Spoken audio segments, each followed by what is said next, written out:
I'm 36, married to my husband Daniel, 38, for 8 years, and I have a younger sister, Rachel, who's 32 and recently had a baby boy, Liam. We're a tight-knit family, or at least that's what I believed until 2 weeks ago. We were all at my mom's house for her birthday. Nothing dramatic. Just family, cake, a little wine. Rachel brought Liam, and everyone fussed over him. He's just over a year old now, big brown eyes, dimples, soft black curls. He's adorable, no question. I've always thought he was beautiful. But this time, something felt different. Daniel was holding him. Laughing. Playing peekaboo like he always does. And then Rachel said something offhandedly that I can't stop hearing on repeat. He looks more like Daniel every time I see them together. She laughed when she said it. But I didn't. Because once she said it, I couldn't unsee it. It hit me like a cold slap. The same dimple on the left cheek. The exact almond-shaped eyes. The same deep crease between the brows when they're focused. I don't know how I never noticed it before. Or maybe I did, and I just didn't let myself connect the dots. That night, I couldn't sleep. I scrolled through my phone looking at pictures. Old ones of Daniel. New ones of Liam. Then I found the one Rachel had posted just a few weeks after Liam was born. In it, Liam was swaddled in a hospital blanket, and I saw it, clear as day. The exact same birthmark Daniel has on his left hip. I tried to tell myself I was being paranoid. That birthmarks can be a coincidence. That babies change as they grow. But I knew better. My stomach dropped. The worst part? Daniel and Rachel used to be close. Really close. Too close, in hindsight. And I just remembered something I haven't thought about in years. 3 years ago, during a rough patch in our marriage, I left town for a week after a huge fight. I stayed with an old college friend 2 states away. When I came back, everything with Daniel felt off. Too nice. Too accommodating. Almost like he was hiding something. And now? I think I know what it was. I didn't confront anyone that night. I couldn't. I needed to be sure. My mind was spinning, and I kept telling myself there had to be a logical explanation. Families share features, right? Maybe Daniel and Rachel just happen to look alike in small ways. Maybe I'm imagining things because I've been stressed and overworked. I even Googled, can a nephew resemble his uncle more than his actual father? But deep down, I already knew. That night, I stayed up until 4 a.m., going through every photo I could find, wedding pictures, family barbecues, holidays, birthdays. And suddenly, I started noticing the patterns. Daniel always sat near Rachel. They shared inside jokes I never fully understood. They texted often, sometimes late at night. I used to think it was just because they got along well. Now, it felt sinister. But the thing that truly made my heart stop was a photo from Rachel's baby shower. I was standing on one side of her, holding her hand for the picture. And Daniel was on the other side, his hand resting gently on her back, not in a brother-in-law kind of way. It was small, subtle, but now it screamed at me. Still, I didn't want to believe it. So I decided to do something I'm not proud of. I waited until Daniel left for work the next morning and I went through his things. Not just his phone, I knew he'd never be careless enough to leave anything there. I checked his laptop, his desk drawer, even his old messenger bag from when he used to work out of the house.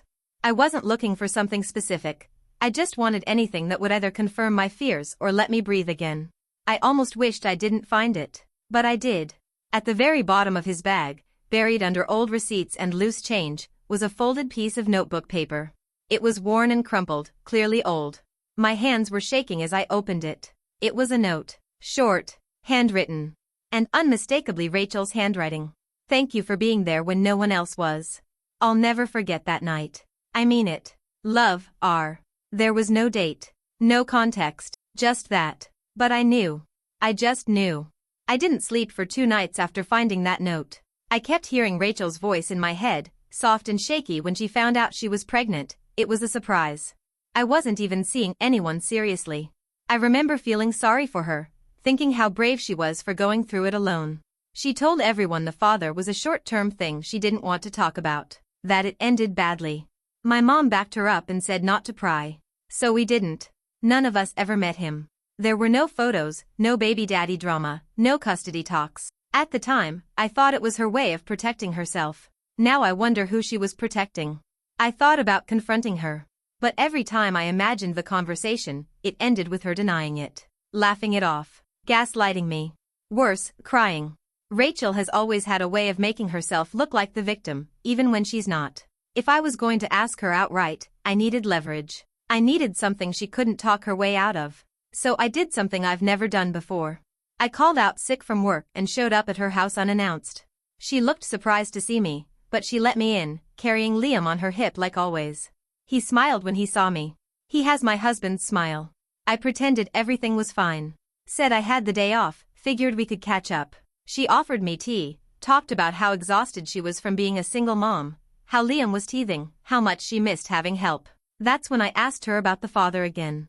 I kept it casual, said I'd been thinking lately how weird it was that none of us ever met him. I even laughed and said, what if it was someone we all know and you're just hiding it? She froze for half a second. I caught it. The tiniest twitch in her jaw. Then she smiled and said, trust me, you don't know him. I wish I didn't either. I wanted to scream. Instead, I nodded and asked to hold Liam.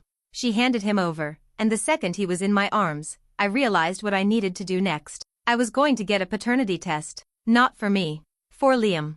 I felt like a lunatic the entire drive home. What kind of woman steals a toothbrush from her sister's baby? What kind of wife collects stray hairs from her husband's brush while pretending she's just tidying up the bathroom? I kept telling myself this was insane, until I remembered the note. Until I remembered how Daniel looked at Liam like something was quietly breaking inside him. Until I remembered Rachel flinching when I brought up the baby's father. I knew what I was doing. And I hated it. But I also couldn't stop. I started researching labs that did discrete paternity tests.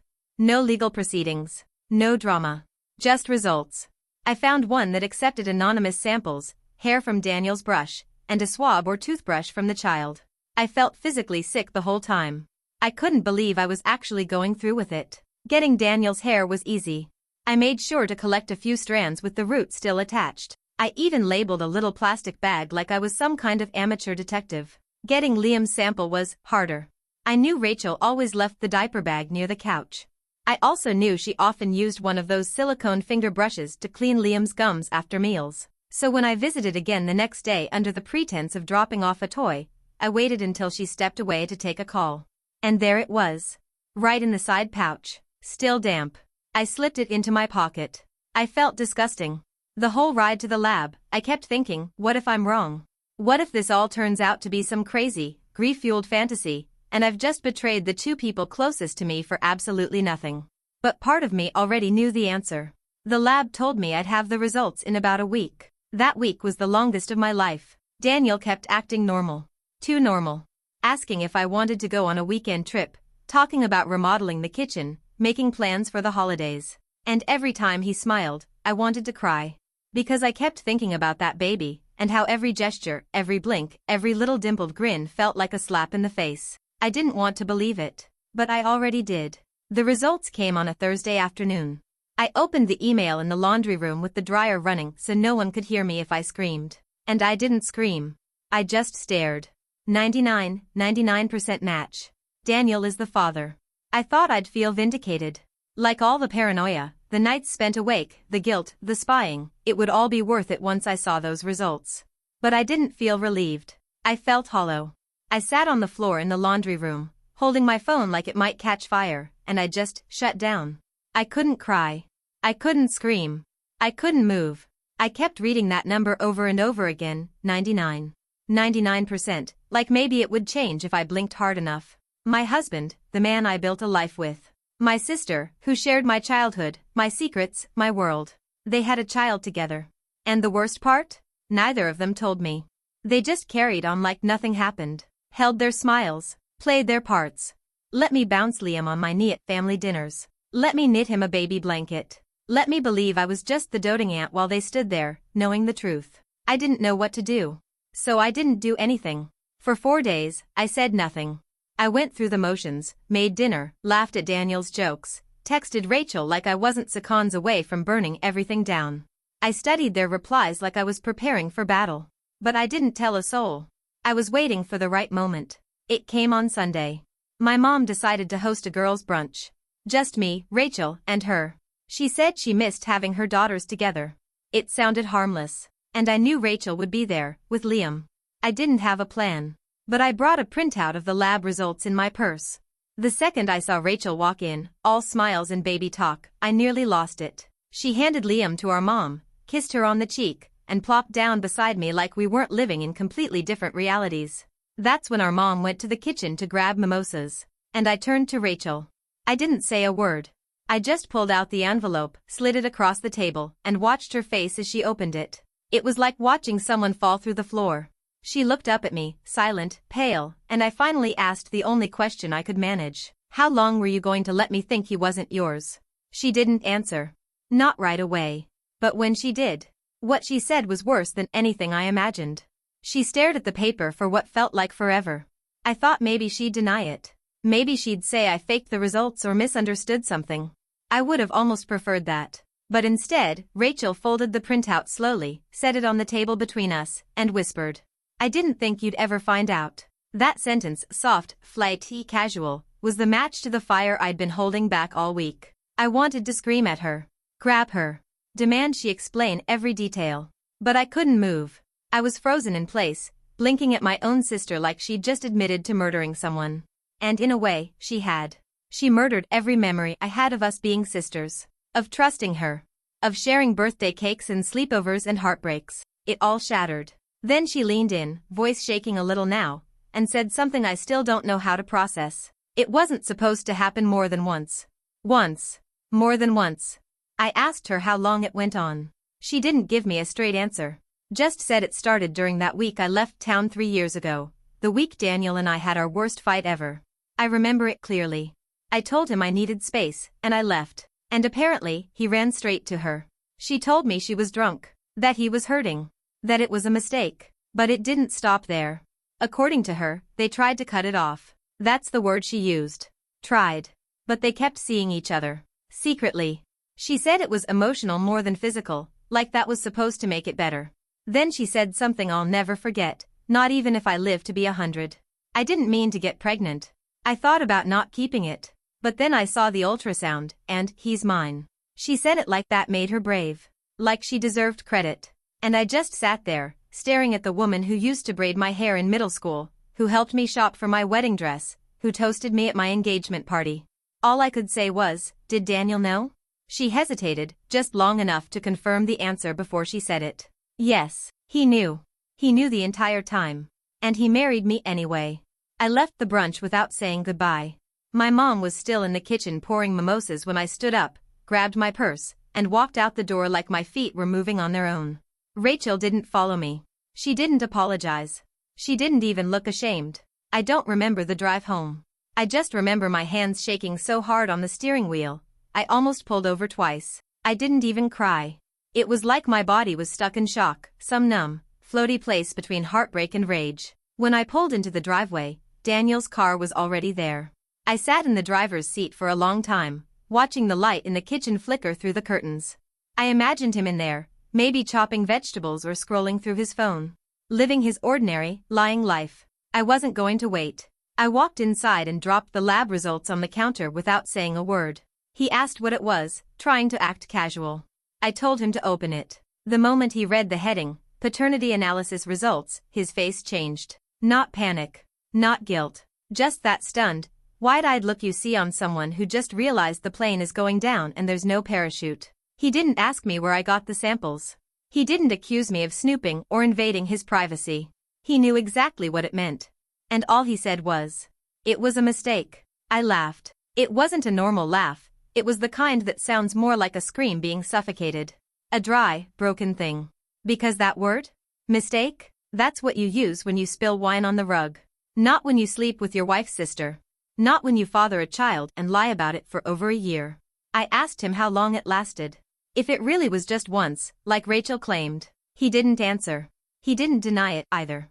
Instead, he sat down at the kitchen table like the weight of everything had finally settled in his bones. Then, after a long pause, he said something I'll never forget. "I thought about telling you. After Liam was born. I almost did.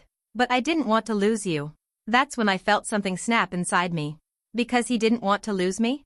Like this was about his comfort? His fear? I asked him why he went through with our marriage if he'd already betrayed me. Why he let me knit Liam a blanket. Why he watched me hold that baby like an ant, knowing damn well I was hugging the child he made with her. His response? I didn't think it would last between us. Me and Rachel. I thought it was over. I was trying to move forward. That word again. Trying. They both kept trying. And neither one of them managed to stop. I told him to pack a bag and leave. Right then. No argument. No more words. And for once in his life, he listened. Daniel left. He didn't argue. He didn't cry. He didn't even slam the door. Just packed a single bag like he already knew this moment would come and was prepared for it. That quiet, almost practiced exit made everything worse. It told me this wasn't sudden for him. He'd lived with this lie long enough to prepare his escape route. I stood in the hallway after he was gone, looking at the empty space where his shoes always were, and I didn't feel better. I felt cheated all over again. You spend years building something, holidays, routines, inside jokes, and suddenly it all feels like a dream someone else lived. For the next couple of days, I stayed inside. I didn't answer my mom's calls. I left Rachel's messages unread. She didn't even try to call, just a few pathetic texts. Please let's talk. I never meant for this to happen. Liam needs all of us. I ignored every single one. Then I got the message I didn't expect. Daniel's mom. She asked if she could come over. At first, I didn't respond. But then curiosity took over. I wanted to see if she knew. If she'd been part of the silence, too. When she arrived, she brought cookies. Like we were playing house. I almost laughed when I opened the door. But she wasn't there to comfort me. She was there to ask me to keep it quiet. Not because she didn't believe me. Oh no, she believed it. She knew Liam looked like Daniel. She'd noticed it too. But she hoped it wasn't true. She said it would ruin the family. Break apart everything they'd worked so hard to protect. That's the word she used. Protect. Not heal. Not fix. Protect. From what? From me? I asked her point blank if she'd known. If Daniel ever confessed anything. She wouldn't answer directly. Just said, men make mistakes, but family is still family. I closed the door while she was still talking. I'm done protecting people who stood by while I bled. But the thing is, this isn't just about pain anymore. It's about choices, and I'm starting to make mine. I didn't mean for it to happen the way it did. I didn't plan some big reveal. I wasn't trying to start a war. But I also wasn't going to keep pretending anymore. And if Daniel's family wanted to sweep everything under the rug, fine. Let them suffocate under it. I wasn't going to be buried with them. It started with one message. I sent a screenshot of the paternity results to my cousin Erin, Rachel's best friend since high school. The kind of friend who knows every detail, every secret, every fake smile behind every family photo. I didn't say much, just wrote. In case you're wondering why I won't be at Thanksgiving this year. I knew what I was doing. Erin didn't reply right away. But 3 hours later, my phone exploded. Texts, calls, voicemails. People who hadn't spoken to me in years suddenly wanted the full story. Family chats were lighting up. One of Daniel's uncles even messaged me, asking if it was real. Asking if Liam was really his. Apparently, Rachel had always played the doting single mom role a little too well. People pitied her, supported her, sent money, gifts, helped with doctor visits. Now they were furious. And I wasn't the one talking. Erin was. She told everyone.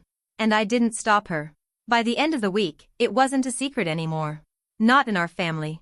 Not in Daniel's. Even some of Rachel's coworkers found out. I wasn't proud of how it all came out, but I wasn't sorry either. Secrets rot you from the inside. I was done being polite while the walls crumbled. Rachel finally called me. Not to apologize. Not to ask if I was okay. But to scream. She accused me of ruining her life. Of humiliating her. Of weaponizing her child to punish her.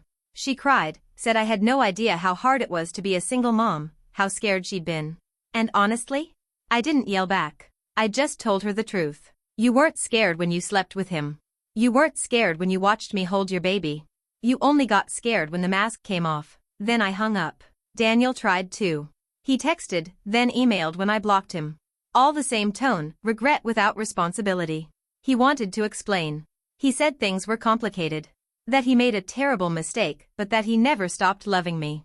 He didn't mention Liam once. Which told me everything. I haven't replied. I probably never will. Because this isn't about getting closure anymore. It's about reclaiming what's left of me.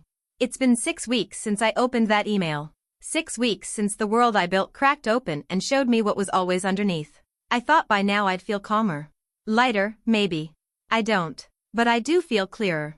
Daniel has stopped trying to contact me. I think even he realized there's nothing left to say. My lawyer sent him the divorce papers last week. No drawn-out drama. No negotiations. We had no kids, no property battles. Just the slow, cold cutting of a rope that once held everything.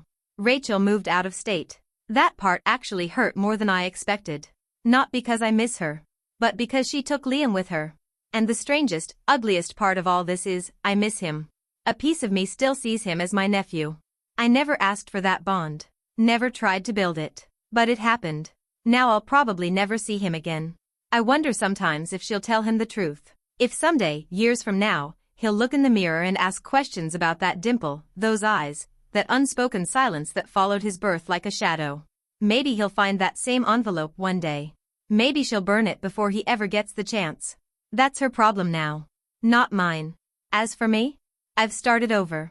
I moved into a new apartment, smaller, quieter, just mine. I got a cat. I changed my number. I stopped checking Rachel's socials. I let the silence grow between us like a wall no one's brave enough to climb anymore. I also started therapy. Not because I'm falling apart, but because I don't want to again. I'm tired of being the person who smiles through betrayal, who stitches herself back together in private so no one sees the bleeding. And you know what? I'm doing okay. Some days, the bitterness tries to sneak in. Some nights I replay old moments, old birthdays, old hugs that feel fake now. But I remind myself of something my therapist said in our second session. Loyalty is only beautiful when it's returned. I gave mine freely. They buried theirs. And now? I'm not digging anymore. So no, I won't be forgiving them. Not now. Maybe not ever. But I'm finally free of them. And that's enough.